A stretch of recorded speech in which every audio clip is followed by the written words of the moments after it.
Goodness, let me get situated here. What a day. Got crazy. I wore my hair down today. When does that ever happen? And I've got my pretty little necklace. I ordered this necklace. Excuse me.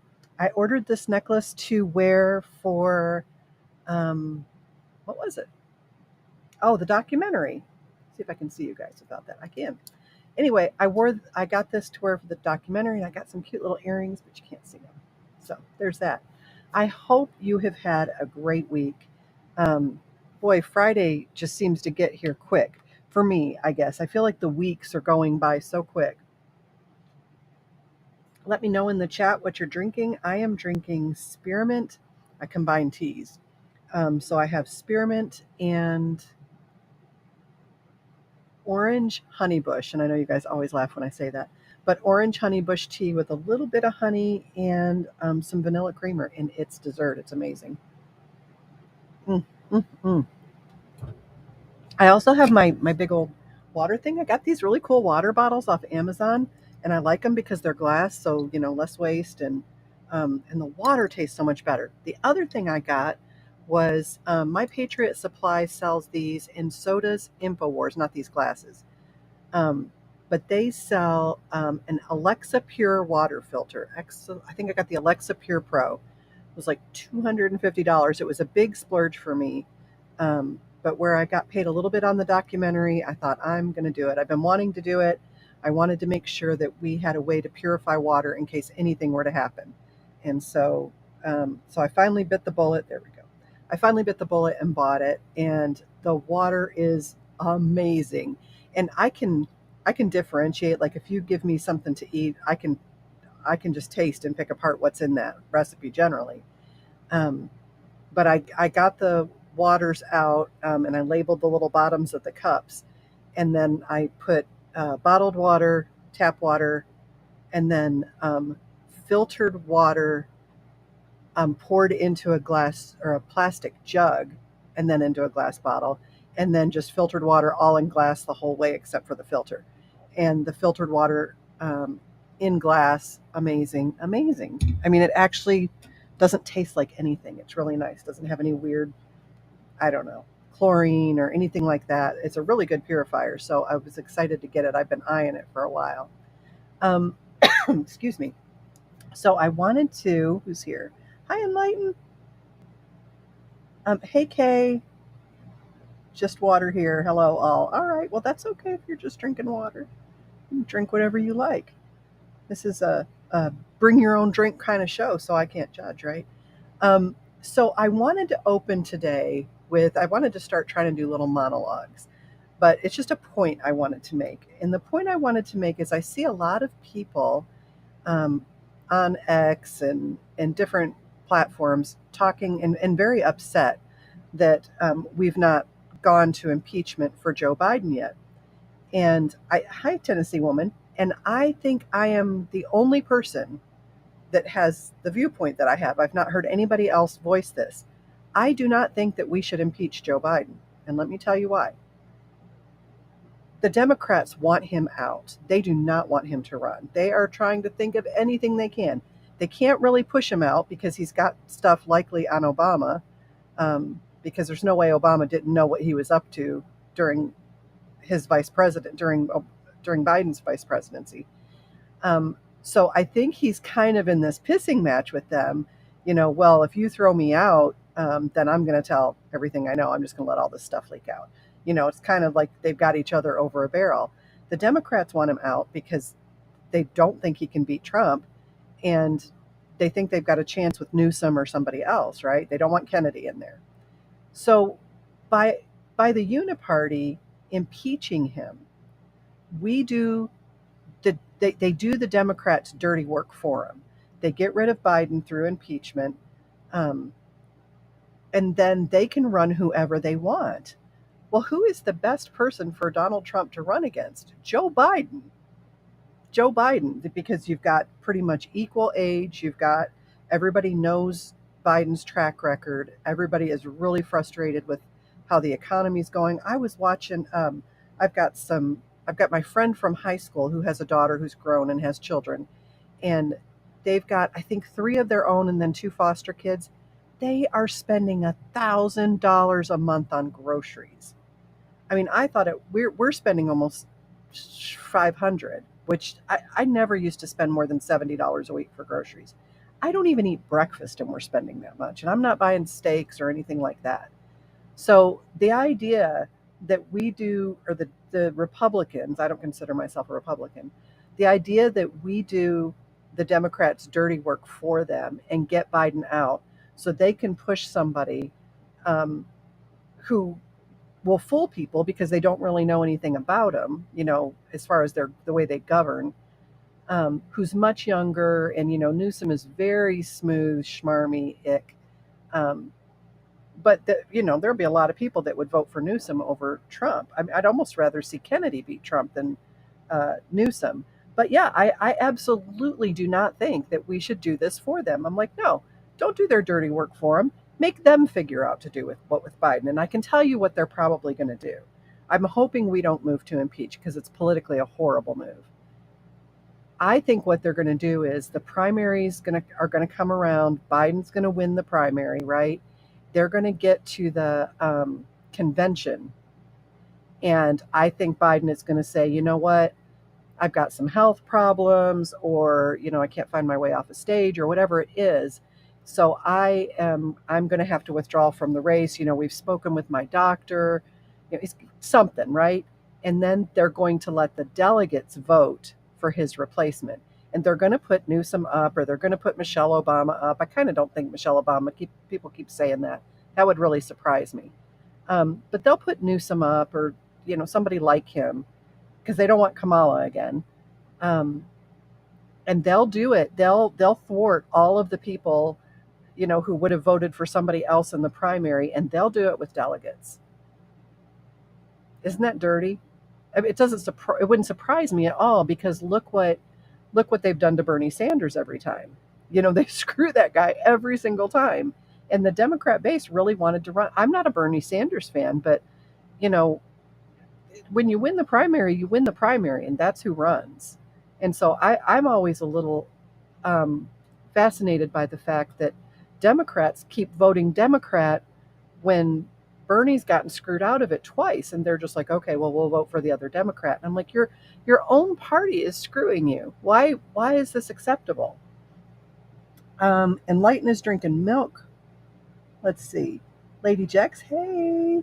We have a filter that adds on extra hydrogen molecule to water. Oh, I have a little water bottle that does that. We call it HPO, hydrogen peroxide water. I spent 300 yesterday and I live alone. Oh my gosh. What? That's crazy. 300, like how long would that last you for, Holden? They're going to push Big Mike for president. I see, I don't think they'll push Big Mike because the reason I say that is because I think this is all going to start unraveling for Obama pretty quick. I think I think stuff's getting ready to break that shows the Obama administration knew what was going on. We just had the alias come out. I guess there's multiple aliases that Biden uses, and what was it? Robert L. Peters, and then the other one is J.R.B. Then the last name that's Joseph Robinette Biden, and then some last name. Um, so I don't I think it's going to come back and it's going to start looking fishy for the Obamas. So I'd be surprised to see them run Big Mike. I was been worried that they would run Oprah, but I'm hoping she's got enough sex scandals with her school to keep her out. And food prices are going to double again pretty soon. I don't know what we're going to do. We're already hi. Let's get sewing. We are already. I mean, I'm going to just have to like shift and start going back to Save a Lot or Aldi's. Um, we shop at Kroger and Walmart, and I'm just telling you, I bought 100 paper plates the other day, $14 for 100 paper plates, $14. I told Don, I said, don't buy them anymore. I'll just wash them because we only use plates at dinner time, so it's not a big deal to wash them. We kind of just got used to we put a paper plate on a regular plate. And my theory on that is that's not super wasteful when you look at what it costs to wash dishes. So I think it probably breaks about even. A couple weeks, 3 weeks maybe. Wow. Wow. Yeah, I buy, like the last time I went, they had ribeyes. They had a 3 pack for $31, and that was a really good deal. So I bought that. So we usually have steak once a week and we split one. Um, so that's those. Um, But I mean, I'm just not even buying that much meat. I've really cut down on how much meat we eat. Added, bringing in more beans and vegetables, and the vegetables are expensive. Don went and got me some oranges. I said, get me some good heavy oranges because I was juicing them, and he got it was like $6 for three oranges. Three oranges. I'm like, $6, and the oranges have been such bad quality this year. They've been really dry. These three were good, um, but you can't really make even that much juice with three oranges. I had whatever illness I had last week. Um, we're all going to learn to fast and lose a lot of weight. I'm already fasting breakfast. For breakfast, I just have coffee or tea. Um, and then I usually eat lunch around 1 or 2, and then Don gets home at 4:30. We eat about 5, and then that's it. So, and he just takes sandwiches for lunch. He doesn't eat breakfast. He just eats a banana. I can't understand how we're spending so much in groceries, and that's not including cat food, cat litter, laundry detergent, things like that. Let's Get Sewing says every time I go to the grocery store, the prices have gone up. Butter is over $5 a pound. I only get meat when it's 50% off at Safeway. Did he get organic oranges? No, no, I don't think he did. Actually, I don't know. I can't say for sure. These were actually good oranges, so maybe he did. Um, but like, I buy a lot of celery. I do a lot of celery, so I'll take, if you buy a bunch of celery, I'll take half of that and juice that with an entire cucumber and then a small red apple. And I have one of those a day. But even that's expensive, and that's really the only juice I do. I don't do a lot of spinach because we eat a lot of spinach. But yeah, I mean, I guess bring on the bugs. I mean, I'm going to go outside and start thinking of new and creative ways to cook earthworms or something. This is crazy. It is so cold in here. I turned it up to 76 and I'm freezing, freezing. But anyway, what do you guys think about that? What do you think about, this push? Do you think maybe it is, um, if is that a tactic that they're considering? Is that why they haven't pushed for impeachment yet? Are they considering, hey, we don't want to do his dirty work. We kind of want, I mean, I doubt McCarthy is thinking this, but are the others thinking this? Like, we want Trump to run against Biden. that's the perfect person for him to run against because we want to be, we got a record to talk about. And I don't know. I just think that's a really good idea to not impeach him, make the Democrats do something like pull him during the, because if they pull him during the convention, that is going to piss so many people off because, there's so many people that love Kennedy, and there's no way they're going to let Kennedy win the primary. Um, there's just no way. They'll screw him out of that somehow, and they'll give it to someone else. Basically, what they do, what they did when they ran, when Biden ran against Bernie, when Hillary ran against Bernie. I think Bernie may have had a chance at beating Trump because I think that he would have gotten enough young people to the polls, and so they really just messed up everything when they did that because I really think they could have won with him. I wouldn't have voted for him, but. Um, Isaac's mom says, Holden says, I can't even afford a good steak anymore being on a fixed income. Yeah, that's us. Don's working so much overtime to try and get, all of our debt paid down. And, start paying extra on the house and stuff because we would like to retire before he turns 80. I believe this is part of the intention, poor and desperate. Yeah, I agree. I mean, I'm actually now kind of like resigning myself to the idea that I am going to have to learn how to garden. Um, I mean, there's no reason I can't grow some potatoes and, just some basic things that could be canned. I'm seriously thinking about, buying, when I buy meat, portion off half of it and, cook it for canning and put it aside. That way we have less waste. And I'm really, really careful about not having waste. Like I made pork chops last night and there were extra pork chops. So um, I've got those soaking in some Worcestershire sauce and I'm going to cook them with eggs in the morning. I mean, I'm trying really hard not to throw anything away. Isaac's mom's going to make her own detergent. We started eating salads. I had thought about making my own detergent, but we just don't do a whole lot of laundry. So detergent's not really expensive for us. I probably buy detergent once every 2 months. Um, so that's not a big cost, but I can see if you're doing a lot of laundry where that would really save you. It's amazing that you can still get a dollar burger at a drive. Can you still get a dollar? We went to a drive-through. When was it? I think when we went camping because we don't eat out much at all. We used to eat out once a week. Now, if it's once a month, that's a treat. Um, but when we went camping, I went. I think. Oh no, I know what it was. We were coming home from camping, and I said I'll just run by Burger King and get us some lunch because we were just exhausted or dinner. And it was $30 at Burger King. I got two Whoppers with cheese, fries, and two drinks. I don't know how that came to $30. You have to pressure can meat. Yeah. Yeah. I was thinking about just canning like hamburger because it's pretty cheap and I can mix ground hamburger with ground pork. I think. Can you can different meats together, Isaac's mom? Or let's get sewing. Can I do that? Because, the ground pork is cheaper. Chicken's a little bit cheaper than I think, or it used to be. Chicken used to be a little bit cheaper than ground beef. So I thought I could mix those meats, stretch them a little further, and then can them. And I'll have those if the price goes way up. Your son is fixing to lose his job in October. Bless his heart. My son called me last night, my youngest, and said that he came back 5 minutes late from lunch. He's never been written up in the 7 years he's been with this company. He came back 5 minutes late from lunch, and they told him that he either had to take be demoted to this other job, take a $20,000 pay cut, or be terminated. And so he was going home to look for jobs last night. I've not heard from him today. But I just feel so sorry for him. We've still not got his car back. It's still in the shop. They ran into trouble getting certain parts, and so they're having to weld something because they can't get the parts for it or whatever. But, they had canceled the wedding because they couldn't find a place to live. Then the car broke down. Well, then they found a place to live. We got the car in the shop. It's still in the shop.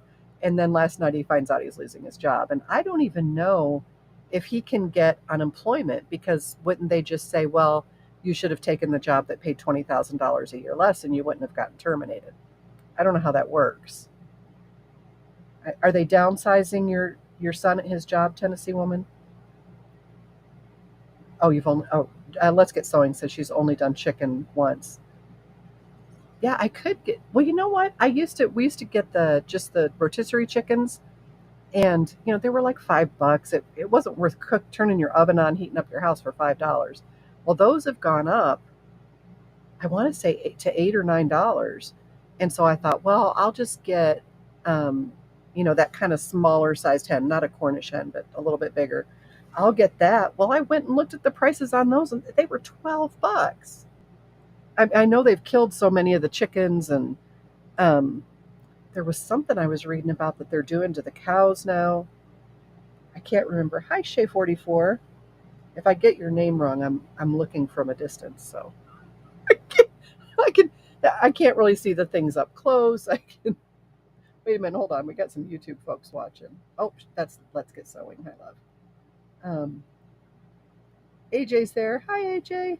AJ, at some point tonight, just so you know, we are going to shut off YouTube because I've got videos I want to show and I'm tired of getting hit with copyright. I Just that little hold music that I have going gets me hit with copyright every week. They're not giving me strikes or anything, but other people are now monetizing my videos because of music that I paid for and have the license for. I have a hubby, an 8-year-old. Wait, hold on, I can't see that. Okay, AJ says, I have a hubby and 4 teenage boys, and we spend that in 2 to 3 weeks. We're really having a hard time getting back. I am so sorry. That's just crazy. Um, Kamala is a hot mess. I've stopped buying a lot of things because prices are so insane. I would rather do without. Yeah, yeah, that's us. Like I said, we've stopped eating out. Just on very rare occasions, and then we don't even really. It's funny. We can actually go to the Mexican restaurant and eat cheaper than we can order pizza. Pizza has gone nuts. It is so expensive. If we all gardened, we could trade with one another. AJ, look in your community. Um, Look in your community and see if you have, what is it called? It's called, shoot, there'll be local farms and they'll do crop shares. That's what it's called. They'll do crop shares. And so what you do is you pay a certain amount every month and then you get a yield from their crops. So, whatever, sorry, this is caught in my hair. Um, so whatever they have that's in season at the time. So you'd get like, carrots and celery and lettuce and all this kind of stuff. And you just pay a certain amount every month. And then in a lot of places, a lot of them deliver. And you can buy milk shares, like dairy shares, so you can get cheese and stuff. And you would be getting it locally. I don't know how much it I don't know how much of a savings you would get off that, but that's something to look at. We've been talking about, maybe getting with our oldest son or a couple of the kids and maybe splitting a cow, having a cow processed and splitting it. Because that works out. Don was talking to somebody the other day and they do a cow every year and it works out to about $3 a pound when the whole thing is processed, which is incredible. Um,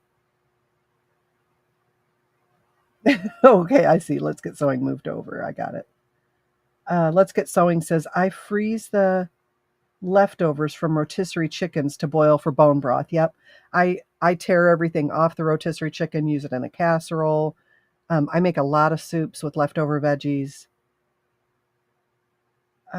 Isaac's mom says that's what I do. We have a store called Winco in California. They still have the rotisserie chicken for $5.95. I buy those and make chicken salad or green chili chicken. Oh, that sounds good. And sun tea. I drink a lot of herbal tea. AJ, welcome. Uh, they have Winco in Washington. I've never heard of that. Must be western side of the United States. We've basically got Kroger, uh, Walmart, Target, Save a Lot, Aldi's, or those are the lower end ones. But last I checked, actually, Aldi was carrying a lot of organic stuff. I don't know how it is now. And you know what else I did that just kills my soul? I had a great local pharmacy that I loved, and they just closed down one day. Didn't notify anybody. I called to get my prescriptions, and it rolled right over to Walgreens, and I hate Walgreens. um, just because the customer service is absolutely horrible. And I loved that little pharmacy. It was a small town pharmacy, and I mean, it's a chain, but it's a small pharmacy. I knew the pharmacist by name. He knew, the different allergies I have, was really, really helpful. And it was more trouble to go to a small town pharmacy because the hours aren't good. But I'm like, I want to support small local business. Well, when they rolled over to Walgreens, we don't have a small local farm. Well, we have one, um, I guess two. But I started noticing that I was having trouble getting certain prescriptions because of shortages. So despite every fiber of my being, transferred all of my prescriptions to Amazon because I thought if anybody is going to get the prescriptions first, if there's a shortage, it's going to be Amazon because they're going to be able to negotiate it. It's going to be Amazon or Walmart. And I spend too much money if I go into Walmart. So yeah, that's what I did, and I hate it, but I mean, they come really fast. It's actually much cheaper for me, um, even cheaper than with my insurance sometimes, the retail prices. Brandon Conant, how the heck are you? Oh my goodness, it's so good to see you. How did you find me, buddy? That's awesome. I haven't seen you in forever. I didn't realize I missed the sound of your voice until I heard it just now. Oh, hugs, my friend. I haven't seen you, what, maybe in 2 years. That's awesome. That's awesome. I love you guys. Um, Kroger is Fred Meyer's. Oh yeah, we have Meyer's too, but it's as bad as Kroger's. And the cows are grass fed when you buy them that way. Yeah, yeah. Aldi, yeah, we have Aldi. Tennessee woman says he works a warehouse job for Electrolux and they are closing the warehouse where we live. The closest one he can transfer to is Knoxville. Where are you guys at in Tennessee? Where are you guys at? Where are you guys in Tennessee? I had a teacher that always used to say between the A and the T. I'm like, smart Alec. Oh, you see me on Facebook. Oh, you're on Facebook watching. Okay, good. Um, yeah, we're not going to switch off. Well, Facebook will catch me on copyright too, but I won't switch it off. Brandon, when you get a chance, go to rumble.com and look for Nurse Penny, because we're going to start limiting our other platforms because they're getting ridiculous with copyright stuff. I mean, ridiculous. Like, even if you don't violate their copyright rules, they will monetize your video. Not for you, for them. And I just hate YouTube so much. And if people comment on the videos later, I try to stay off Facebook because it's such a time eater for me. We live in Middle Tennessee. Okay, yeah, I lived in Knoxville for a while. We love Nashville. I don't know how it is now. We've not been since before COVID, but it was pretty awesome when we went then. We had a good time. We stayed in the Nashville hostel. I've told you guys this story. Don's like, "You got us a room where?" I said, "At the hostel." I said, "Doesn't that sound fun? I always thought it would be so cool when I was younger to travel the world and stay in a hostel, and they've got one in Nashville." And he's like, "Babe, do you know what a hostel is?" And I'm thinking, "Oh gosh, it's not a whorehouse, is it?" Because I wasn't really sure. And he said, "No, it's not a whorehouse." He said, "But everybody shares rooms." And I was like, "Oh, wow, like with strangers?" And he said, "Yeah." I thought, "Oh, crap." But we got there and we lucked out. There weren't a lot of people. There were bunk beds in the room. We slept in the same bunk. Um, and we were the only ones in our room. But there were girls running around half naked on the same floor. So it was like a co-ed floor. There was a guy. I went to take a shower and I had all my stuff. And I was dressed, right? So I go in, I've got my towel and my clothes, and I'm standing there in front of the mirror. I was brushing my teeth or something, and some guy just walks out of the shower behind me, buck naked. And I thought, "Oh, I'm in the men's room." And so I go out and I look and it just says restroom. And I thought, well, and then I saw a girl go in and I thought, "Oh my gosh, we're all like, why wouldn't he wrap a towel around himself? Don't be gross." So anyway, I get in there, I shower, I'm like, putting clothes on wet in there. I'm not coming out half dressed like, and I would have if it had just been girls. And then I come down the hall and Don is sitting in the door of the room. The door's open. He's sitting on the floor with his back against the door playing his guitar. And he just looks kind of like looks like he's been smacked with a large pendulous breast. If you've never heard me tell that story, you'll have to go back and find it. But he's looking kind of pale, very uncomfortable.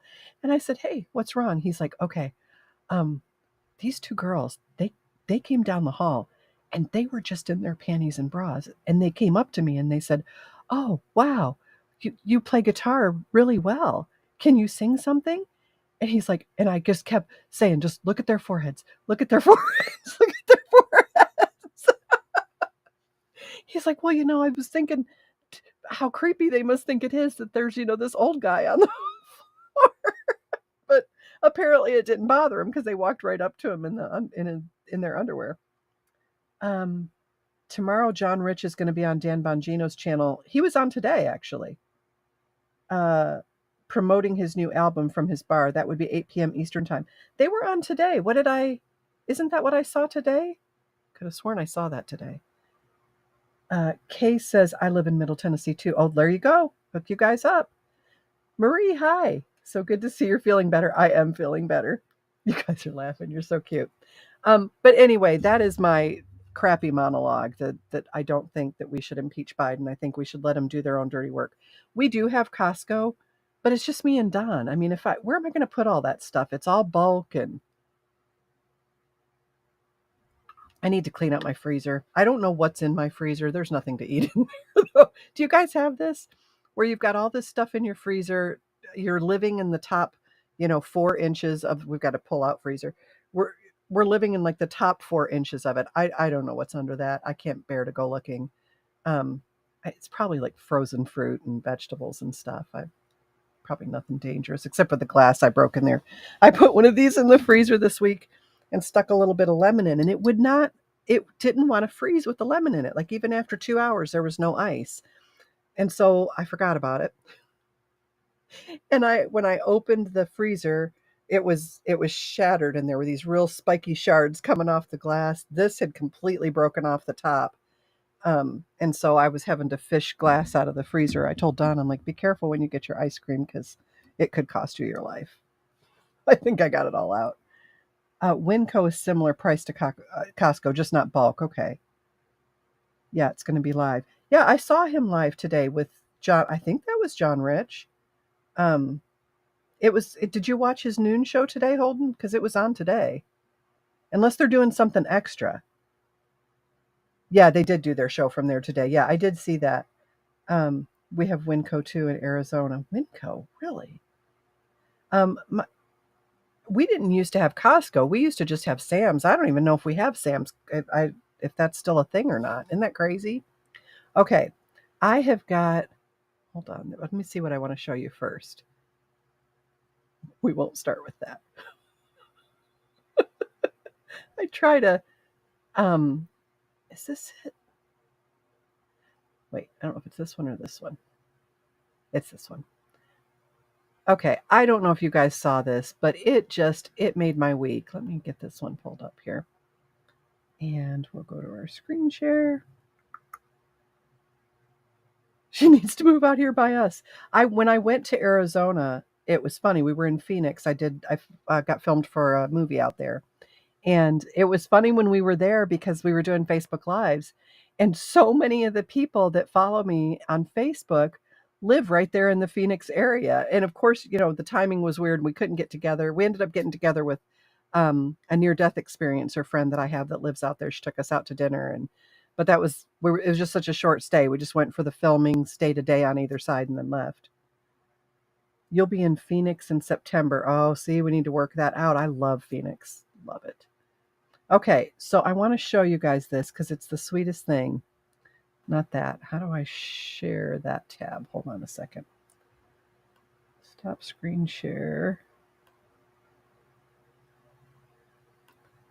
I did not have time to get these all set up. It's this one. And the audio's on. Okay, let's crop this. This is crazy. I love that you can do so much with this program. It's called EV Mux. So if you are considering live streaming, or even if you're just going to do videos, it's a great program.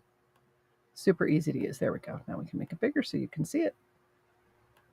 Okay, let's hope it starts now. Fingers crossed. You got a good voice? Yeah. Hey, this is taking place in a prison, just so you've got the background. It was John Rich. Okay. Oh, because it is in Nashville. I gotcha, buddy. Come on up with us. They're having a church service in the prison. All right, Brian, give me a thumbs up if you can hear. All right, here we go. Great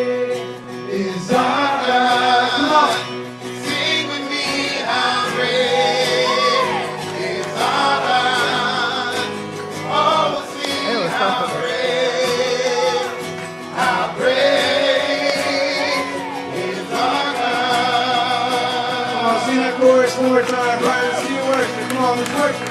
How great is our God. Sing with me, how great is our God. All to see how great is our God. Isn't that great? Singing the name above all names. You're the name above. You are worthy of all praise. And my heart will sing, how great is our God. Isn't that great? That just gave me shivers when I watched it earlier. I thought these guys are in prison, they've had hard lives, they've made bad choices, and just watching them worship God, it just touched my heart. Tennessee woman says, we have a little piece of land an hour north of Nashville. The property taxes in Nashville are crazy. Yeah, we looked at, we were coming out of Nashville and we stopped at this park called, I think it was Bledsoe State Park. There were deer everywhere. And I don't know what town that's in, but we kept saying if we moved to Nashville, that would be the area we'd move to. Is it going to be open to the public? They only had so many tickets, Marie. I can't. He said there was only going to be a limited number of tickets to get in. I'd call and see. Glory to God. Amen. I don't think it will because seating is limited. Yeah, that's what he said. Yeah, inmates do need more things like that. I do believe in redemption and rehabilitation and, even for the worst offenders. That's the heart of God and that should be our heart. Now, you may have done something so terrible you never get out, but that doesn't mean you can't get forgiveness from God and that you can't live a meaningful life. But just watching that guy get up there and sing and then everybody else be so moved by the Holy Spirit. I thought, man, we need more of that. I would love to go worship with those guys. Davidson County, Texas. Is that the county? Is it Davidson or is that what Nashville is? But anyway, very, very sweet video. It just warmed my heart. So let me close that. So what happens when I close it? Does it go? Oh, there we go. That worked. All right. So then let me share this one. This one we're going to end up talking about for a while. We probably won't get to everything. But I had not seen this. You guys, I know most of you guys have been awake longer than I have. Hold on, let me find this real quick. It is the one, I think it's the X one. This one? Yes. Okay, hold on. Sounds on. Let me just fix this. Sorry, guys. I hate to fix on the fly, but like I said, things were so busy. Hey, you guys, we got my brother. For everybody that prayed for my brother, thank you so much. We found such a good provider for him. He moved in with them today. They were all going to dinner. So they have 6 kids. 3 are in college, 3 are still at home. She homeschooled the college ones all the way through. And so she's got the 3 little ones at home. They're 12 and up. Sweet, sweet kids. And then she's got 2 other, she's a special ed teacher. This is her last year teaching in the schools. And she's just going to do the family home provider full time. But they sent us a picture and they had the 3 younger kids in the car, the 3 disabled people that they take care of, my brother included, and then Megan and her husband. And then they were meeting the older 3 for dinner. And I'm like, 11 people for dinner. You guys are insane. But I was so happy. John called last night and was so upset. He was still at the old provider's house, the one that, was having criminals live in the basement that we didn't know about. Even the guys living there didn't know about it. But he called. He was so upset. He's like, I don't have any clean underwear and he won't do our laundry and I'm supposed to be packing. And I'm like, buddy, look, don't worry about it. If we got to buy you more underwear, we'll buy you more underwear. We're getting you out of there. Just hang in there. And, his roommate was really upset. And so I was just up all night fretting about that. But he got over there to the new provider and they're just wonderful. They're just good Christian people. They lived off the grid in Panama for like 7 or 10 years, no electricity, raised their kids. Um, anyway, look, Holden McGroin's an ex-convict. More power to you, brother. Party of 11. I like that. I just love that big family. I always wanted a really big family. Didn't work out because I got divorced, but um, Nashville is Davidson County. Okay, okay. Hey, Janik. Hey, Andra. Look at all you guys coming in late.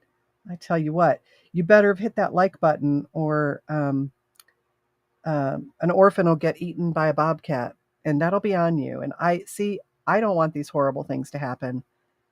I'm trying to save you guys from it. So make sure you hit that like button, hit the follow button. If you didn't hear my little spiel at the beginning, if you want to support the show, you can do that through the little tipping section in the chat. You just type in your comment, hit the money sign, link whatever your payment method is. And you can leave a donation in the chat. And then if you want to subscribe, you can hit that subscribe button next to the dollar sign, and it'll subscribe you for $5 a month right here. You don't have to do anything else. And then if you don't want to do any of those, you can go to the description section, and my PayPal, Venmo, and Cash App are there. And thank you to the people that do donate. It just means the world to me. I love seeing those small little donations come in too, because I'm like, that's somebody who's, struggling, and they're still taking money out for me. And that's just amazing. That's just the love of God getting spread out. I love that. I love when you say that. What did I say? I've been here. I usually lurk. Janik, you lurker. Oh, Androdite. Androdite, I see you in a lot of other chats. We talk. Don't threaten me with a good time. Bobcats eating orphans. Oh my goodness. Okay. So did you guys ever, like, I always thought 9/11 was sketchy, but I wasn't awake when 9/11 happened. The Oklahoma City bombing was never on my radar as something that might not be true. Has this been on your radar? Have you guys suspected that there was something fishy about Oklahoma City? Give me a Y in the chat if you've known that there was something fishy for a long time, and I'll know how far behind I am in waking up. Lady Jack says, I have a family member who recently got out of prison. Hearing how they're treated, it's prompted me to want to volunteer. Yeah,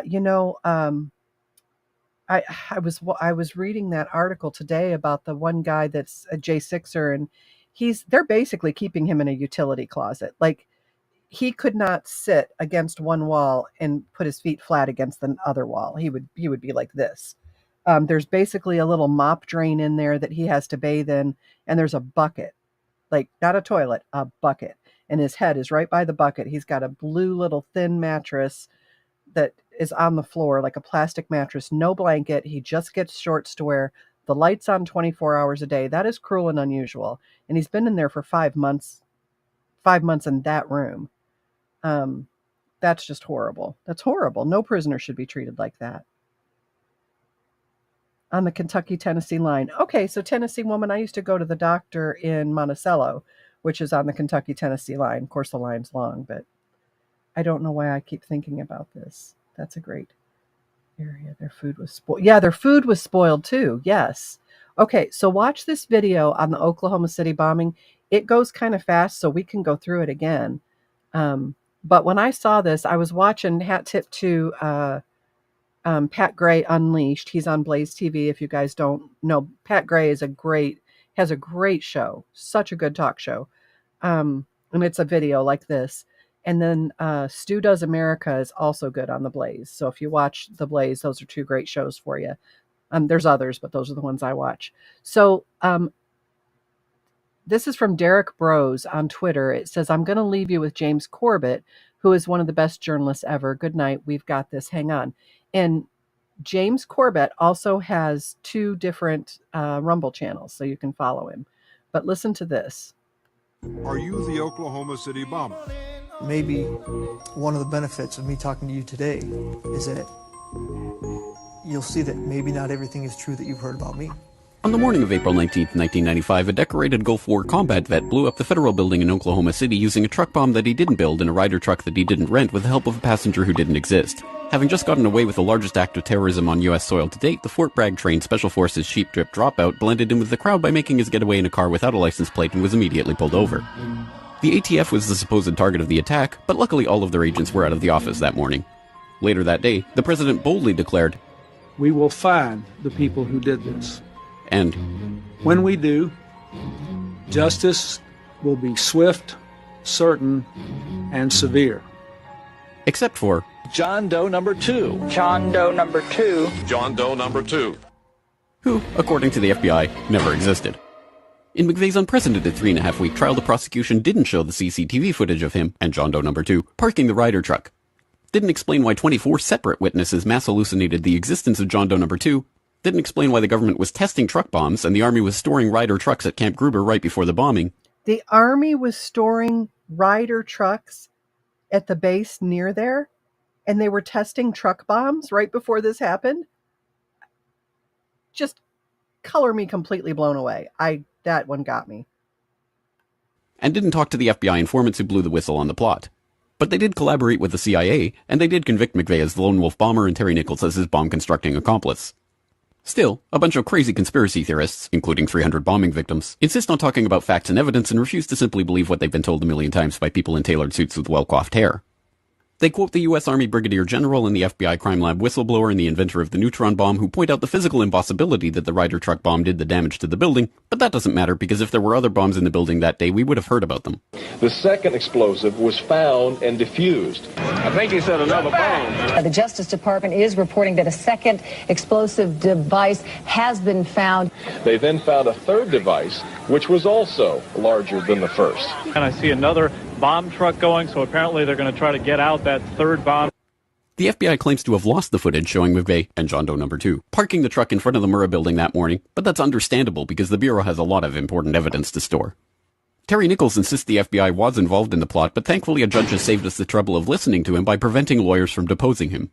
There was a bomb squad truck parked across the street 2 hours before the blast, but that just shows the authorities were prepared for anything. And other documents obtained by 2020 show that someone called the Executive Secretariat's office at the Justice Department in Washington and said the Murrah building had been bombed. But this was 24 minutes before the blast. But that just shows the public was unusually vigilant that morning. Also, apparently, before the bombing, Governor Frank Keating's brother, Mark, had been working on a novel about a terrorist bombing in Oklahoma City. Stranger still, one of the characters in the novel was named Thomas McVeigh. But that's probably just a coincidence. McVeigh wrote a letter to his sister where he admitted to being a secret Special Forces operative, and he complained to friends of the pain in his ass from an Army-implanted microchip, but that's crazy because if he didn't actually leave the Army in 1991, there would be proof of that. McVeigh was not executed on May 16, 2001 as scheduled because the FBI had failed to turn over thousands of pages of evidence to McVeigh's defense attorneys. But the execution went ahead on June 11th. In a highly unusual and secret agreement, no autopsy was performed, one witness said he was still breathing, and the prison officials admitted his hearse was a decoy. Then, the case was officially closed. And if you question any part of this story, you are a paranoid, wingnut, birther, truther, tenther, prepper, conspiracy loon who'd bring up any of these points ever again. Ever. This message has been brought to you by the friends of the FBI, ATF, DOJ, CIA, SPLC, MSM, and the U.S. Army. And remember, ignorance is strength. Okay, I was just blown away by that. So I looked up the details, and the details are accurate. I was like, how could you not show any of the video for the prosecution? They withheld 100 banker boxes of documents from the defense. You can't do that. You can't withhold evidence. That's what discovery is for. I was just blown away. Isaac's mom says, all a lie. Everything's a production. If the media is telling you to think or feel, they're telling you what they want you to think, feel. Fear, fear, fear. The media is the CIA. Janek's not buying it. That's okay. We don't all have to agree on anything. Test run for New York City. The internet is crap, but it's quiet. You guys are so funny. Hi, Mama Llama. Welcome. Mama Llama, just so you know, I'm trying to think of which one it was that I thought was going to get me in trouble on YouTube. Hold on. Not that one. Actually, I may have done the one that I thought was... Wait, no, it's this one. Mama Llama, we're gonna be leaving YouTube probably about halfway through the show, because I'm tired of getting copyrighted on there. And we'll be going over to Rumble. So you guys, you can go to rumble.com and just search for Nurse Penny. But I'll let you know before. I won't just dump you off without telling you, or I'll probably forget altogether. We'll see what happens. I'm not far from you in Tennessee. I like the quiet. Yeah, me too. Oh, I get the internet. Too many secrets are why these things happen. Yeah, my whole thing is, if you're not doing anything wrong, just tell us what you're doing. If you're not trying to hide anything, then release the 100 boxes. The same thing like with Biden having all the documents. They've leaked and leaked and leaked what documents they say Trump had. The whole Biden document thing has gone away. And I'm like, well, if you're not doing it's like if he's not doing anything wrong with his son and his business, then release all those bank records. Why are you making them subpoena everything? I mean, he swears up and down he didn't do anything. Well, then this could easily be put to bed. It's just interesting. I'm late. Debbie, it's okay. We've been waiting for you. I'll probably watch you here from now on. Oh, good. Because YouTube sucks. YouTube does suck. Thank you, Janik. See, Janik, it's that kind of wisdom that just proves that my viewers are over and above viewers of other channels. You guys are just amazing. I mean that. That's right. How dare you ask questions enlightened? Shut your pie hole. It's like, what did I do? Shut my pie hole. Anyway, so if you go to the May 26th broadcast on Blaze for Pat Gray Unleashed, they have I think it's the Attorney General. He comes on and he talks about all of the information that was withheld and covered up and all this kind of stuff. It's really, really fascinating. I always like to hear every side of everything. And I feel like, once I look at the evidence on both sides, I'll make my own decision. And that's kind of, why I bring you guys this stuff. Of course, the Democrats were in power then. Well, we've got Bush with, there's enough blame to go around. We got all of that with 9/11 and crazy. Okay, let me see what else I've got for us here. There it is. All right. Did it just go? It won't just go to it. I hate that it won't just go to it. And I got to share the screen every time. That's okay. It's okay. This one. It's still a more fluid process than the other.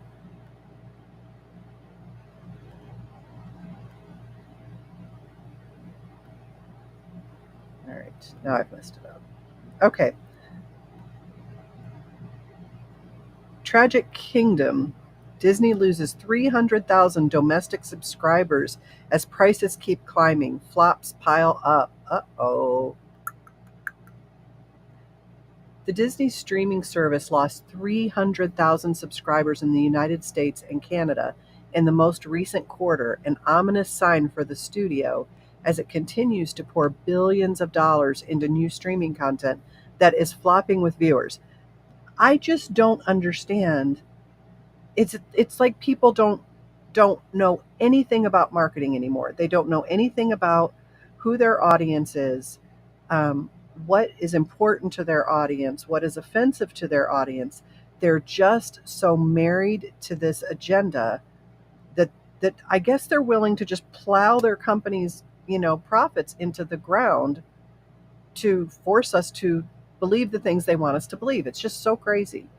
To make matters worse for its fans, the Walt Disney Company is hiking Disney Plus's monthly subscription plan to $13.99 from $10.99, a 27% increase. Last year, the price rose from $10.99 or to $10.99 from $7.99, which means Disney Plus subscribers will see their bill climb a total of 75% in less than 2 years.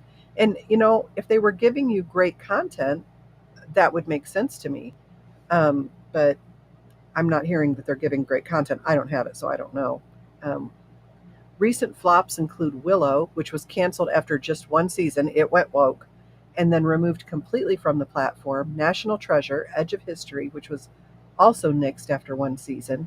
The highly touted Marvel series Secret Invasion managed to draw just 994,000 U.S. households in its first 5 days.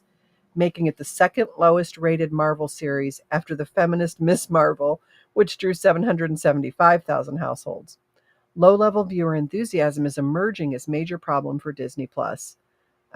So there you go. I don't have any sympathy for them at all. They've done it to themselves, and I think I'm so proud of everybody, because it's not always easy to stick to it and teach companies a lesson.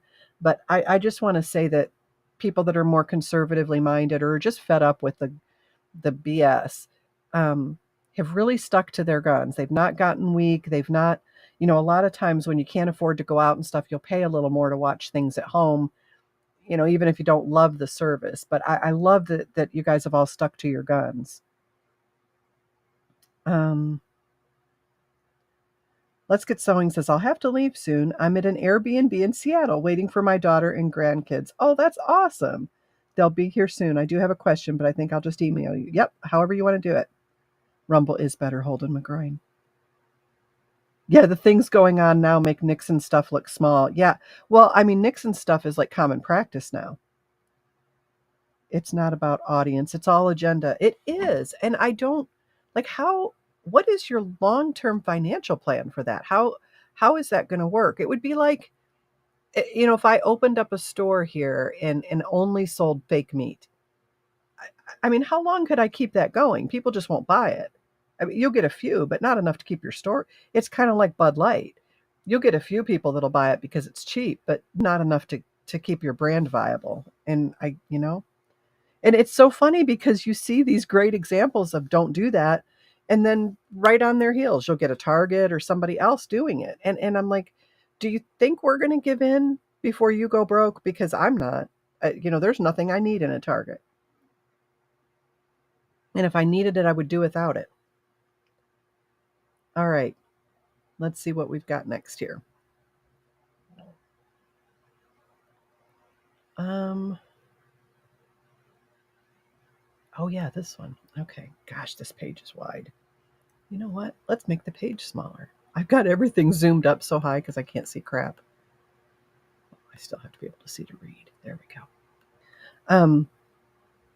But anyway, yes, thank you to the people who gave a praise to God for us being able to find good housing for my brother. That's just meant where did my article go? It's just gone. What the? It just went to oh, okay. I don't understand what's going on here. And go back. Ah, there it is. Don't panic. I got it, guys. And so it goes, right? Okay, so this is from Yahoo News. Zelensky, all enlistment office chiefs to be dismissed in Ukraine. I could not find this video, but I saw a video the other day of these enlistment chiefs just going down the street. And if you are a fighting age man, basically between 16 and 60, they were grabbing people and shoving them into vehicles, and videos got out about it. I don't think I've ever left a Nurse Penny stream not completely energized. Oh, that is so sweet. Marie says Disney will bankrupt trying to grab the minds of children. Good luck. It's funny because the family that my brother moved in with, they're getting ready to go to Florida. One of their residents has family in Florida, and so they're all going to drive down. There are 3 kids. The 3 people that they take care of, plus mom and dad, are all driving to Florida so he can see his family, which is very sweet. So they invited John to go, and John's going to go. And I was sitting there, and their younger son asked if they could go to Disney World, and I don't think she could have said no faster or more firmly. She's like, it's not happening. We're not going. Yeah, I don't care about Disney anymore. You just don't target kids. That's right. That's right. But at this point, DIS deserves what is yeah, Disney does deserve what is coming. Yep, you're right. Marie says, enlightened right. I watch Penny to find renewed energy and normalcy. Oh, I love you guys. Andrew Dite says, maybe when they die, they will sell their IP to someone who cares. Oh, you guys are my favorite people. Okay, so Zelensky. President Vladimir Zelensky said on August 11th that the heads of all regional military enlistment offices across Ukraine would be dismissed. The decision comes after a nationwide inspection of Ukraine's recruitment offices revealed multiple violations, including corruption, power, abuse, and fraud. I don't know how this would be any different than any other agency in Ukraine. They are incredibly corrupt. The fired enlistment, I'm probably not more corrupt than our government, but right there. The fired enlistment chiefs will be replaced with officers who have had battlefield experience after they undergo an inspection by the security service. This system should be run by people who know exactly what war is and why cynicism and bribery in wartime is treason, Zelensky said in a video address. I guarantee you none of this isn't, they're not stopping it. I just guarantee you he's putting this out there because Americans saw videos of military men basically kidnapping men to make them fight. And so he's putting all this out, but I don't buy it. I just don't buy it. It's not like he's got a bunch of people just stepping up to do jobs. They're really hurting. The decision was approved at an August 11th meeting at Ukraine's National Security and Defense Council. General Valery Zaluzny, the commander-in-chief of the Ukraine Armed Forces, will be responsible for its implementation. Ukrainian authorities began the nationwide inspection of military recruitment offices in late June after journalists discovered that the family of Yevhen Borzov, the former head of the Odessa Oblast Military Enlistment Office, had purchased property worth $4.5 million in Spain during the full-scale war. $4.5 million. I'm guessing our dollars that could be going to Hawaii right now, but we just keep handing money hand over fist to Ukraine because I don't know why. Because Biden is basically Ukraine's bitch. I hate to use foul language, but I don't know how else to say that. They've got so much dirt on him that that he's got to just keep giving them money to keep their mouths shut. I mean, Russia's got so much dirt on him. China has so much dirt on him. He's so compromised that he has to basically do whatever they say. That is a very bad position for us to be in as a country.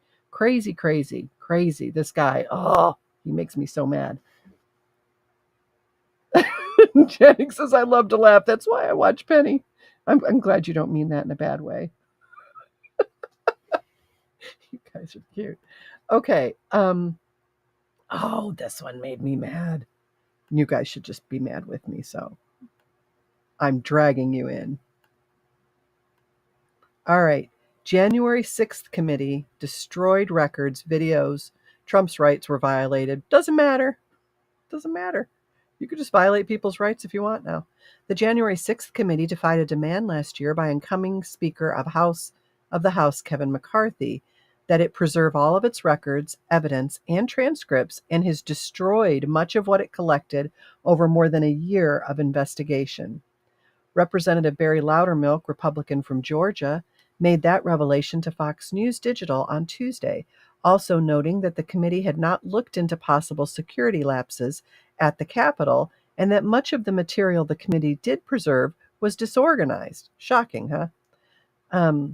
The House Select Committee that investigated the Capitol riot on January 6th failed to adequately preserve documents, data, and video depositions, including communications it had with the Biden White House, that are still missing, according to the Republican lawmaker overseeing the GOP's investigation into the committee's work.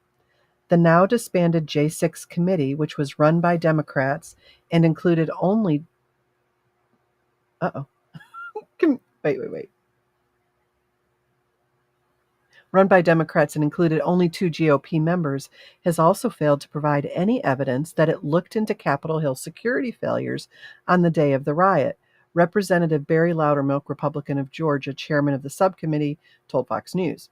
Nothing was indexed.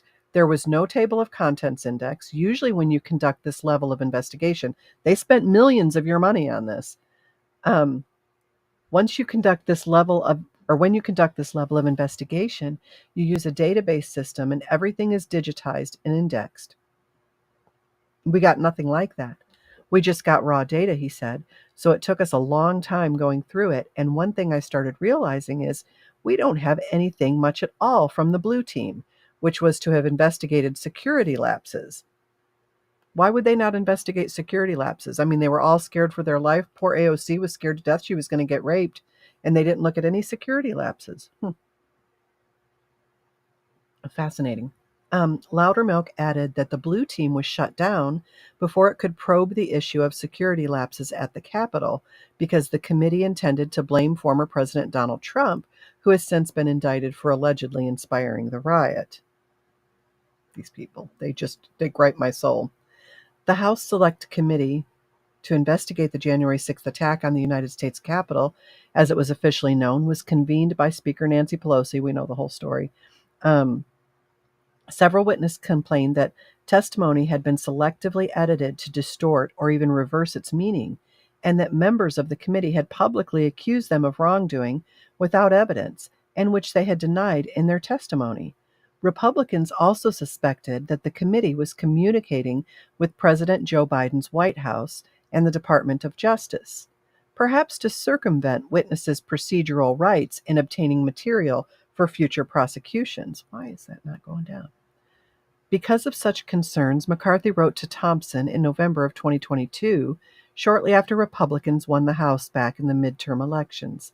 It is imperative that all information collected be preserved, not just for institutional prerogatives, but for transparency to the American people, he wrote. The American people have a right to know that the allegations you have made are supported by the facts. Republicans on the House Administration Committee made a similar request. Thompson and Committee Vice Chair Republican Liz Cheney wrote to the White House and said they would, by law, preserve all of the committee's materials and that they would pass into the custody of the National Archives. Thompson also told CNN that the committee would preserve all of its materials. But in a letter to Loudermilk, Thompson admitted that the committee had not preserved what he called temporary materials, which included videos and transcripts that were not used in public hearings or official publications, the stuff that they weeded out that they didn't want you to see, they got rid of, or to further its investigative activities. The committee therefore did not preserve the raw evidence that its professional lawyers spent months and millions to collect. As conservative radio host Mark Levin pointed out during the show on Tuesday, the committee's destruction of its own records appeared to be an attempt to obstruct future Republican investigations of its work. It had also effectively denied former President Trump of access to evidence that might potentially help his defense in the criminal prosecutions that the committee itself had urged the Department of Justice to launch, and it also prevented other witnesses from clearing their names. So, yeah, this is just crazy. For Loudermilk, it's personal. The committee accused him publicly of helping the rioters by giving a tour of the Capitol on the day before the January 6th event. Thompson and Cheney had claimed to have evidence implicating him. It was only because Capitol Police were able to review surveillance footage that they were able to conclude that Loudermilk had done nothing wrong and wrote to the committee to exonerate him, saying that the representative had just been showing constituents around. Ironically, one of the prosecution's special counsel, Jack Smith, is pursuing against Trump involves charges that he mishandled government records from his time in the White House. Unlike the January 6th committee, Trump did not destroy any documents. He faces 460 years in potential prison sentences relating to that prosecution, which includes charges of obstruction of justice. The Department of Justice is not known to be investigating Thompson or the committee for their destruction of documents. Just terrible. Terrible. Oh, okay, hold on. I got to go back and find you guys here. You guys. Doesn't fit your narrative. Destroy it, kind of like Pharma did with failed things. Exactly, Marie. That is a great parallel. Andrew died. Investigation more like a cover-up. Yep. Janik says the whole Get Trump is a giant pot of crap soup. Well, you couldn't have made that more disgusting. That's very, I think that's an apt comparison. Enlighten says, because D.C. is a sovereign country of its own, they don't fall under the Constitution. Everything, the gold fringe around our flag. Have you ever seen our At Peace USA flag? I bet I haven't. Janik said, who was the lady that was in charge of intel for Capitol Hill Police? Pelosi put her in charge as chief for a very yeah. They kicked out Sandlin. Is it Mike Sandlin? I can't remember. Tucker Carlson interviewed him.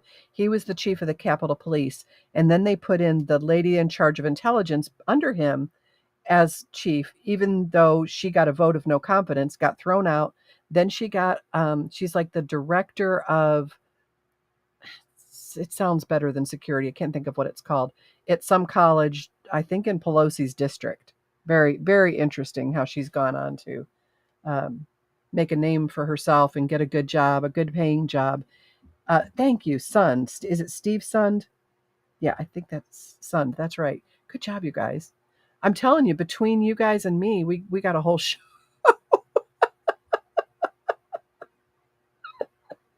Oh, what would I do without you? I mean, I come on here and I'm like, I know if I can't remember something, they'll have it. Okay, listen to this one. Make sure you guys are going to be able to see the writing there. Of course not. Let's see if we go down the page if it's any better. No, not really. Oh, that's because the page keeps... There we go. Look, we'll get it yet. It's like we've never done a podcast before. Oh, at least I tell on myself, right? Okay.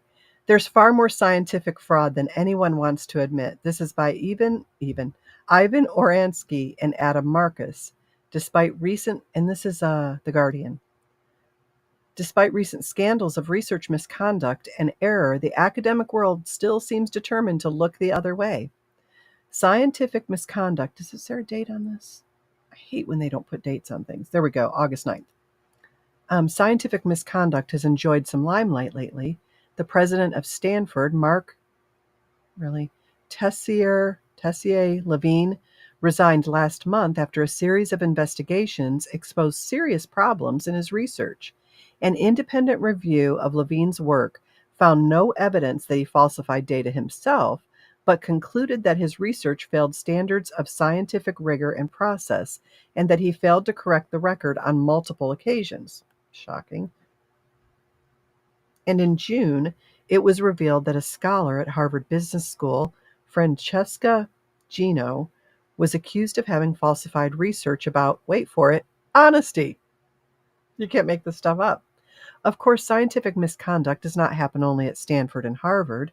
Of the nearly 5,500 retractions we cataloged in 2022 and the thousands of cases we've reported on since launching our watchdog website, Retraction Watch, in 2010, the vast majority involve researchers at institutions without anywhere near Stanford and Harvard's pedigrees. The number of retractions each year reflects about 0.1% of the papers published in a given year. In other words, 1 in 1,000. Yet the figure has grown significantly from about 40 retractions in 2000, far outpacing growth in the annual volume of papers published. So they go on and they talk about. Okay. First, retractions have risen sharply in recent years for two main reasons. First, sleuthing largely by volunteers who comb and this happened a lot during COVID, who comb academic literature for anomalies. And second, so it's not that the process itself caught it. It's other people basically saying, hey, there's no way this is true. And second, major publishers' belated recognition that their business models have made them susceptible to paper mills, scientific chop shops that sell everything from authorships to entire manuscripts to researchers who need to publish lest they perish. This is like having somebody else do your homework. I mean, we all know this isn't okay. Steve Sund, yeah, that's right. Thanks for the stream, Penny. Have a good night. Oh, so we'll see you, Androdite, honey. Hang in there. The Chinese are just sitting back waiting for us to have civil war, then attack our infrastructure. Yeah. Well, I mean, we're destroying our own infrastructure. So, yeah, they have these paper mills, scientific chop shops that'll just, I guess give you some made-up BS story so that you can publish And there you go. These researchers are required, sometimes in stark terms, to publish papers in order to earn and keep jobs or be promoted. The governments of some countries have even offered cash bonuses for publishing in certain journals. Any surprise then that the scientists cheat? Yes, actually, I am surprised. Do you have no ethics? Um, so you just cheat because there's no justification for this. This is science. It's supposed to be science. If you're cheating, then we have no trust in anything you do. And we need to be able to have trust in the scientific community because one day something important will hit and we will need to have confidence that we're not being screwed with. These are not merely academic matters, particularly when it comes to medical research. Fakery hurts real people. Take the example of Joachim Bolt, the German anesthesiologist who, with 186 retractions, now sits atop the Retraction Watch leaderboard of scientists with the most pulled papers. Why do they keep accepting papers from this guy? He should not be allowed to publish anymore. You can't keep lying well, I mean, I guess you can. I don't know what I'm thinking. A specialist in critical care medicine, Bolt studied a blood substitute. Oh, I know what blood substitute he's talking about.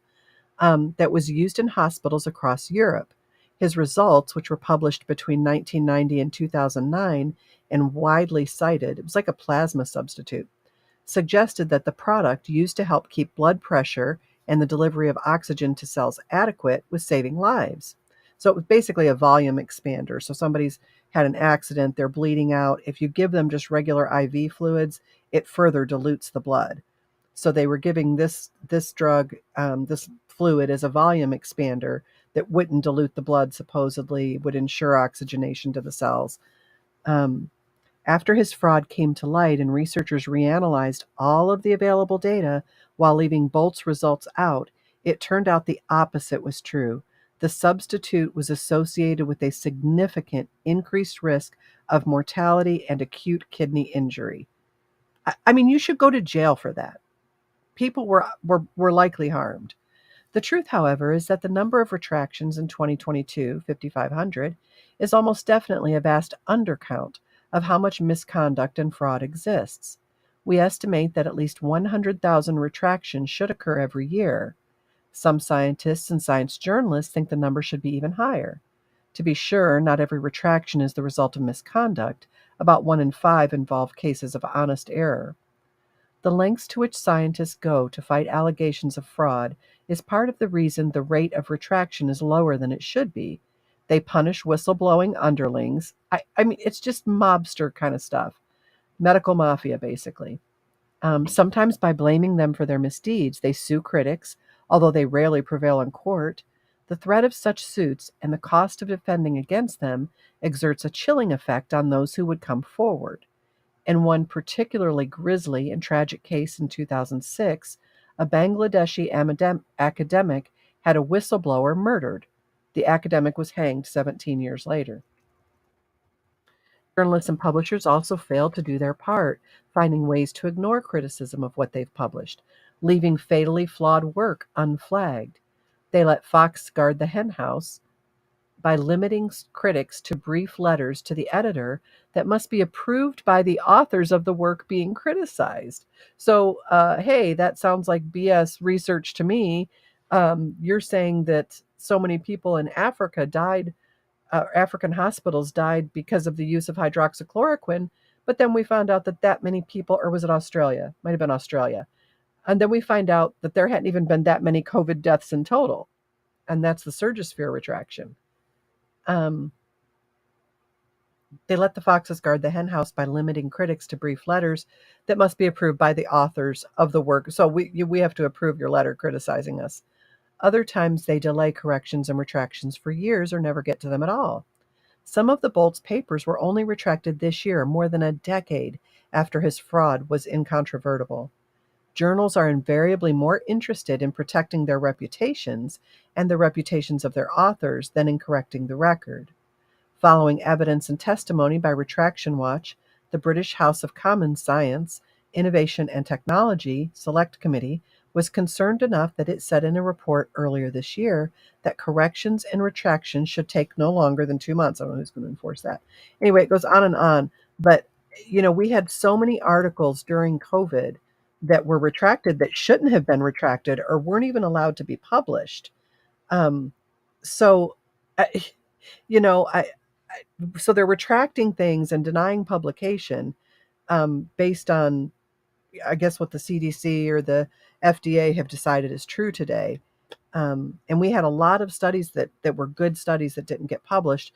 And then we had a lot of studies like the Surgisphere study. We had the recovery trial. We had the solidarity trial where they on purpose used doses of hydroxychloroquine 4 times over. So the average, most people who take hydroxychloroquine take between 200 to 400 milligrams a day. I've seen an occasional 600 milligrams a day for rheumatoid arthritis.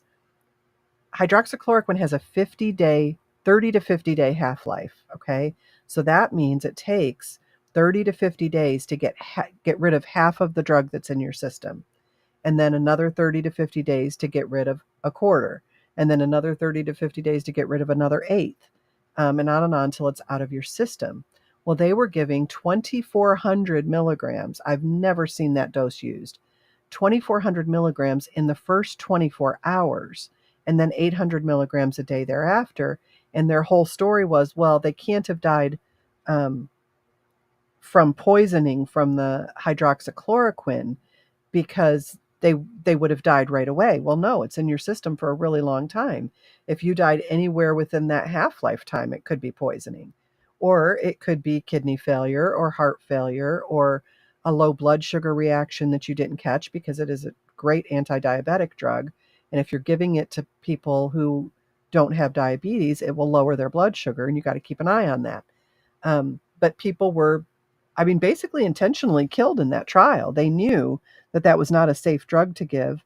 The oversight body shut it down because they were like, oh my gosh, people are just dying, hand over fist here. Janik. Oh, okay, I gotcha. Our whole country has gone to hell in a handbasket. I agree. The blood. I know. Is it? I'm so tired of good, honest, hardworking people just basically getting screwed. It makes me so mad. I have such an intolerance for injustice and for doing things, just to hurt people. It's so crazy. Just for money or power or I don't even know. I don't know. These people are so sick. And we're just targets of it. The whole thing is crazy. Hold on, let me see if I can fix this for us. Well, crazy thing. That is one big screen. Hold on. Sorry, guys. I hate to do that on the fly. I'm going to cover me just for a second here. Okay, Alec Baldwin may still face charges in fatal Rust shooting after new report alleges he pulled the trigger. Okay, I don't know how many of you here are gun owners. If you're a gun owner, give me a yes in the chat. We're gun owners. I have always understood that in order for a gun to go off, you need to pull the trigger, or you need to drop it or be bumped and accidentally pull the trigger. These things don't just go off on their own. And so Alec Baldwin's whole theory here, or his whole defense was, I didn't pull the trigger. So they've done these new, hold on, let me see if I can move me here. There we go. So they've done some new research here, and old boy Alex has got his butt in a sling again. Couldn't happen to a nicer guy. Actor Alec Baldwin may face charges again in the Rust movie set shooting after a second analysis of the gun involved. Yeah, see, you guys know. Of the gun involved alleges he pulled the trigger. Baldwin has consistently maintained he did not pull the trigger of the pistol that fatally shot cinematographer Helena Hutchins and wounded director Joel Souza on the New Mexico set in October of 21. Involuntary manslaughter charges were dismissed in April, with prosecutors saying the gun might have been modified before the shooting and malfunctioned. Might have or was? Might have? It either was or it wasn't. You can test the firing of that weapon. Prosecutors commissioned a new analysis of the gun. A new gun analysis report assembled for Santa Fe County Special Prosecutors Carrie T. Morrissey and Jason J. Lewis, dated August 2nd, found that the gun had not been modified. I don't know why they couldn't figure that out on the first go round. I think because they were trying to give him a sweetheart deal. The analysis conducted by firearms, allegedly, firearms expert Lucian C. Haig of Carefree, Arizona, and forensic science consultant Michael G. Haig of Albuquerque. Are they related? New Mexico analyzed the Colt 45 prop revolver cartridges and footage from filming. The experts had replaced parts of the gun that were broken during FBI analysis and said the gun fired as designed. There you go. Although Alec Baldwin repeatedly denies pulling the trigger, given the tests, findings, and observations reported here, the trigger had to be pulled or depressed sufficiently to release the fully cocked or retracted hammer of the evidenced revolver. From the examination of the fired cartridge case and the operationally restored evidence revolver, this fatal incident was the consequence of the hammer being manually retracted, so you're pulling back the hammer, to its fully rearward and cocked position, followed at some point by the pull or rearward depression of the trigger. So you pull the trigger back, the hammer hits, and you should be able to see that. You should be able to see that in your ballistics. So I don't know what, this doesn't sound like a hard thing to figure out. The report included frames from videos on the set submitted to experts, which showed Baldwin, the whole thing's recorded, in Western garb in a mock church. One frame showed him cocking the silver-colored hammer of a long-barreled revolver with his right index finger ending up on or near the trigger. Two other frames showed Baldwin's right index finger inside the trigger guard and either on or near the trigger, which it shouldn't be there. Unless you're going to fire, you don't. Your finger sits outside of the trigger guard. He should know this. He's been an actor for a long time. The report was included in a motion filed Tuesday by the attorneys for Rust. Armorer Hannah Gutierrez Reed, who is charged with involuntary manslaughter and evidence tampering. The motion raised the report's findings and asked for jury instructions about causation. Representative for Baldwin declined to comment. Morrissey said Wednesday, charges against Mr. Baldwin are being considered, but a final decision has not yet been made. We won't be pressured by Ms. Gutierrez's attorney or anyone else in this regard. I hope that's true. I hope that's true. A good woman is dead. I legally got my gun rights back. That's awesome. Yes, a revolver. Why wasn't it tested immediately? Well, supposedly it was. I don't know. The whole thing seemed very slow walk to me. See, there's a bunch of you who are familiar with firearms. You have to pull that hammer back with the revolver all the way. Yes. And it's not like a real simple thing to do either with those older weapons. You have to pull that thing back, and that trigger pull is not like a more current weapon. Those old revolvers, they've got a heavy trigger pull. I don't see how he could have accidentally pulled that trigger back and thought that he didn't. You have to pull that hammer. Yeah, yes, you do, or it's not going to fire. Okay, so we got that one. Now what do we have? Oh, more gun stuff. Oh, so this guy that gets killed by the FBI, the 75-year-old 300-plus pound guy who walked with a walker and supposedly threatened President Biden. I think he actually did.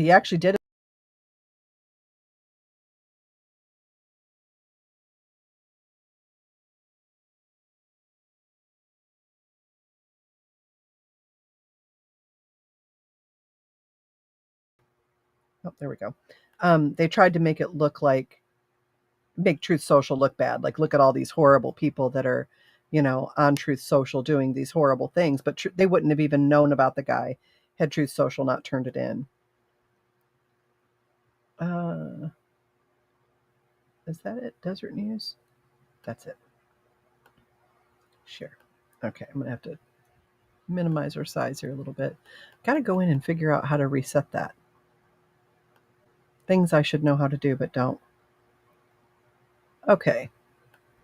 He has a gun, and eyewitness details what happened when the FBI came to the Provo neighborhood. Good night. Gotta fix this. So have you guys been following this story? There's, the FBI has only a hammer apparently, and that's what they use for everything.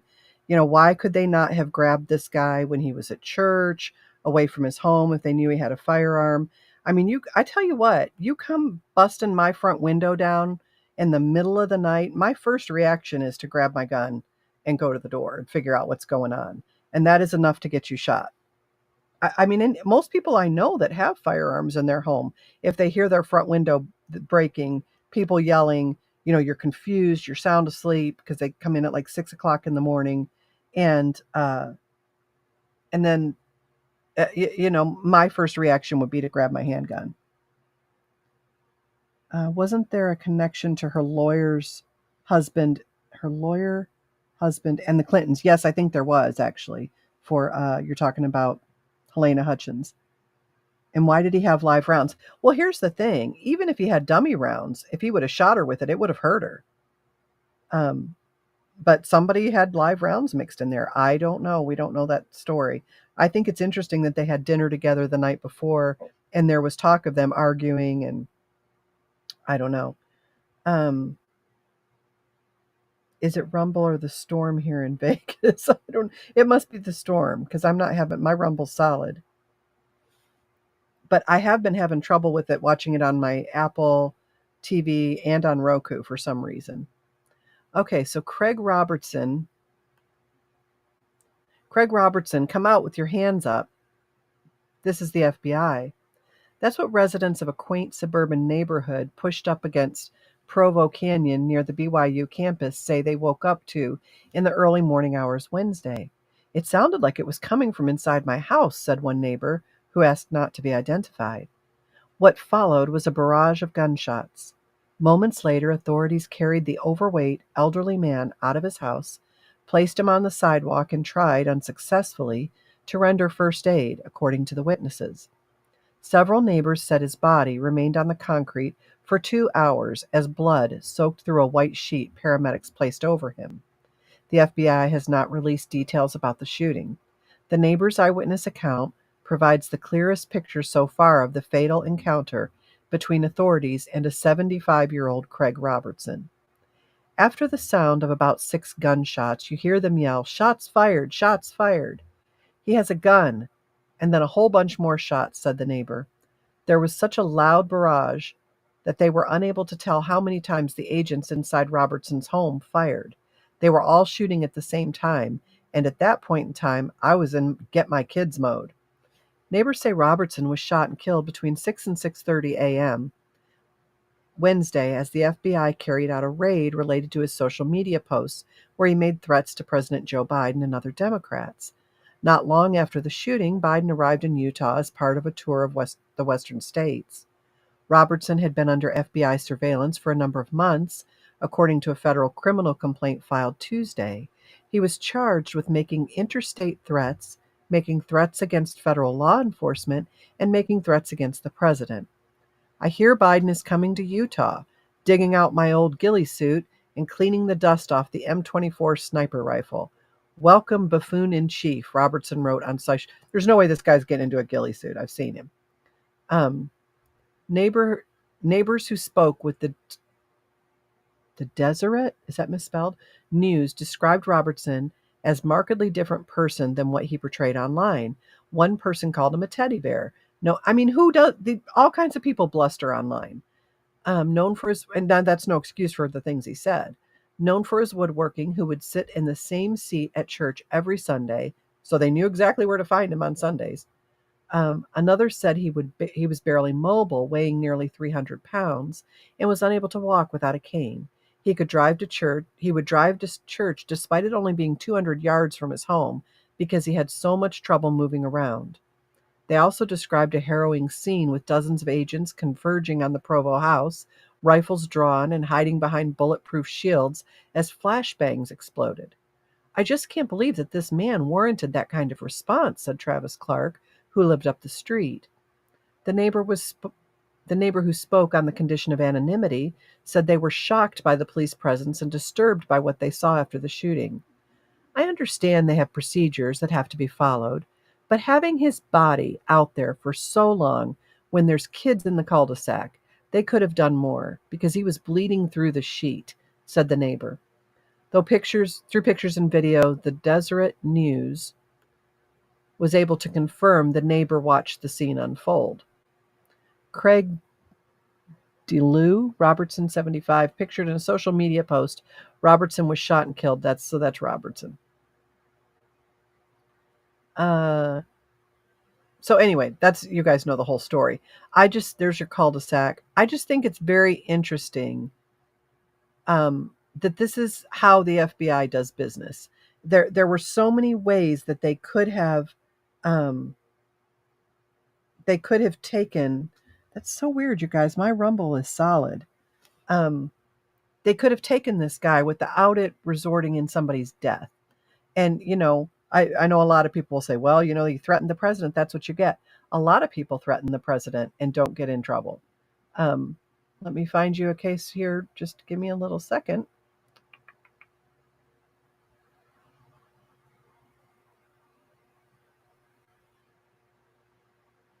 And there it is. Good night. I don't know how I got my screens turned up so big. Okay, let's try that. So, people threatening the president. Let's talk about Kathy Griffin. I mean, I know you don't want to, but I'm going to make you anyway. Kathy Griffin shared an image of Jack Smith holding up Trump's severed head with the caption, "Finally."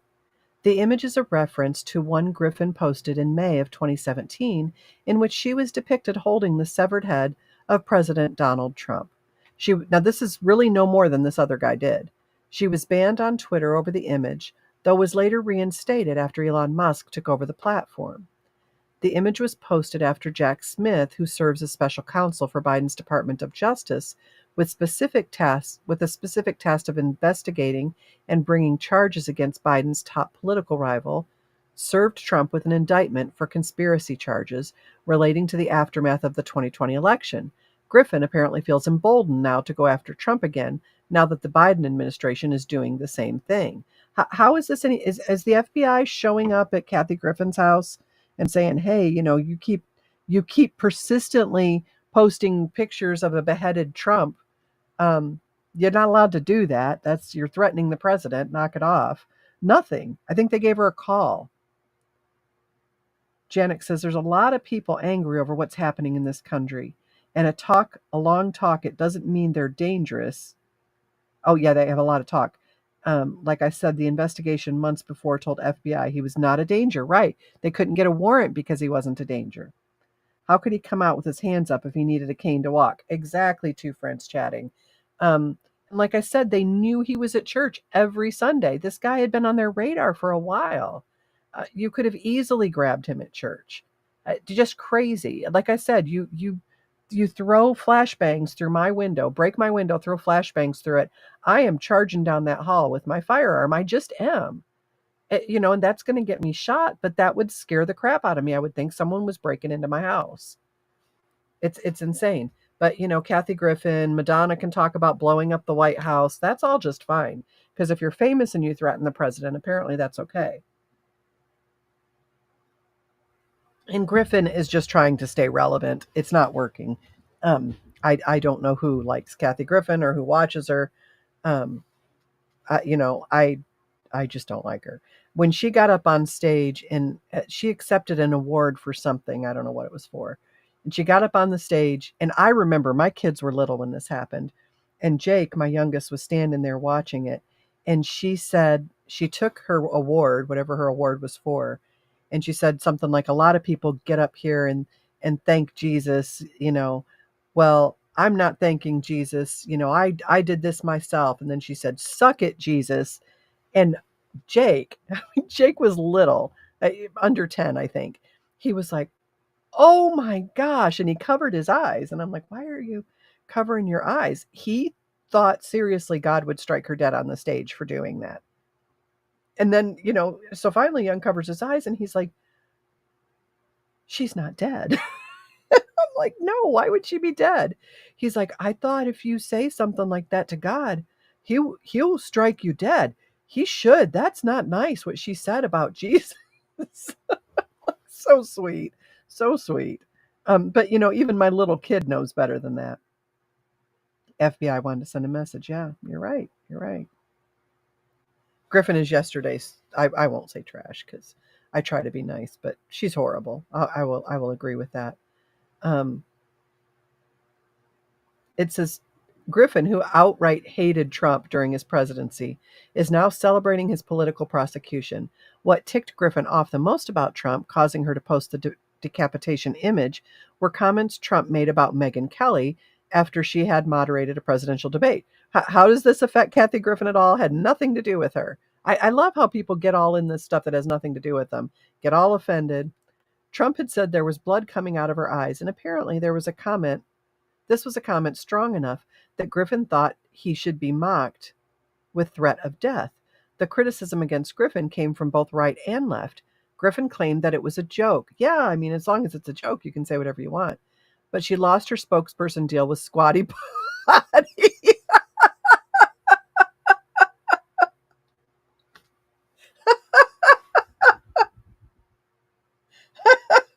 Wait, I have to read it again. to prove how irrelevant somebody is. Hold on. Okay. It's so funny. The criticism against Griffin came from both right and left.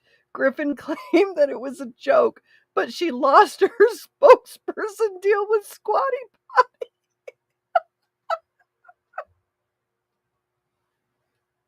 What is this conversation like at home?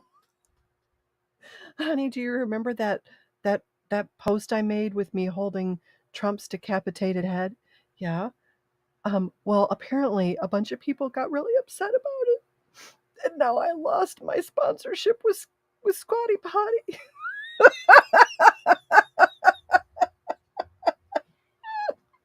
So do they revoke your Squatty Potty? Did they come get it and now she's got to poop with her feet on the floor? Is she just chronically constipated now because she lost the Squatty Potty gig? You've completely lost all relevance if the spokesperson job that you can get is for Squatty Potty. Next it'll be that, what is the poopery, the poop spray, that'll be next. Bidet bottles, toilet paper, Tux hemorrhoid wipes. I mean, Kathy, don't give up. Don't give up, honey. There's still poop products for you.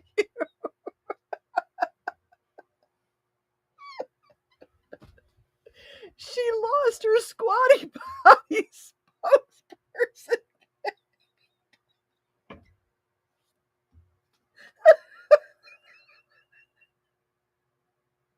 This is why.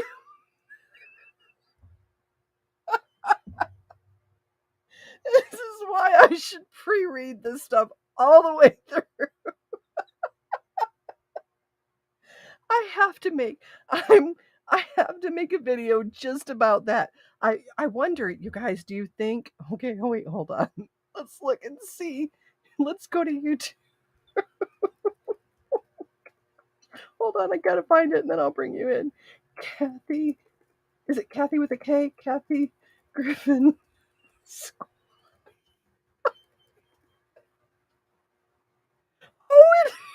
Hold on, wait, I got it. Wait, no.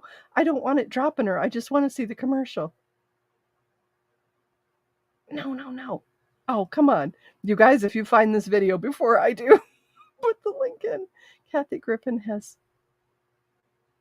I want to see the commercial. I don't think I can open that. Hold on, let me look.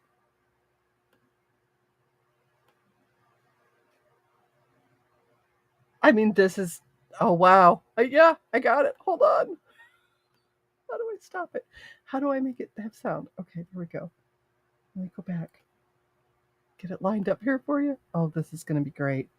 I love that I get to do this stuff with you guys.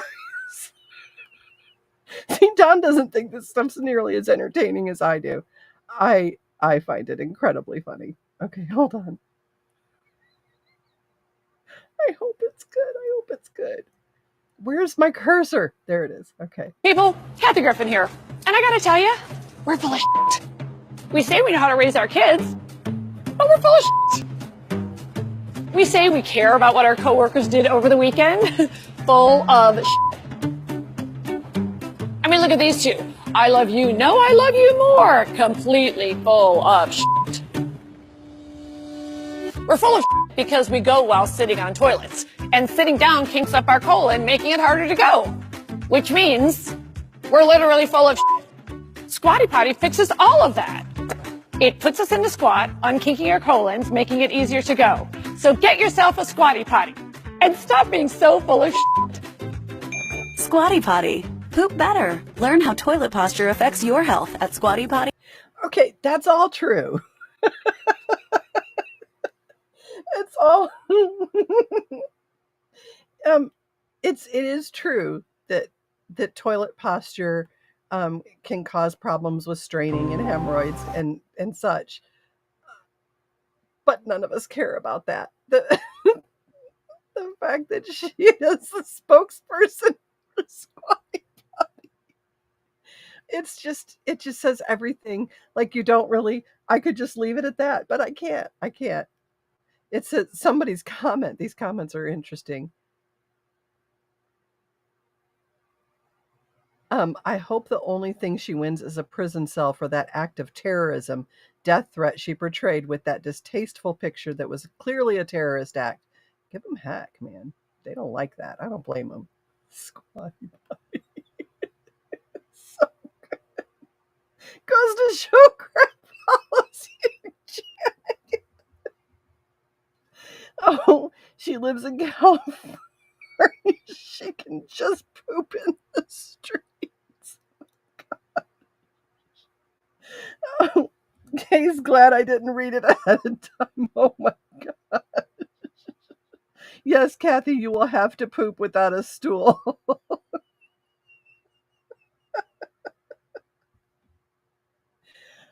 I didn't expect that one to go that way, but here. Okay, I'm gonna cut off YouTube because I want to show you guys this video next. So hold on, let me look here. How do I? Perspective. That's Rumble. That's YouTube. And okay, YouTube, we're shutting off in 10, 9, 8, 7, 6, 5, 4, 3, 2, 1. Stop streaming.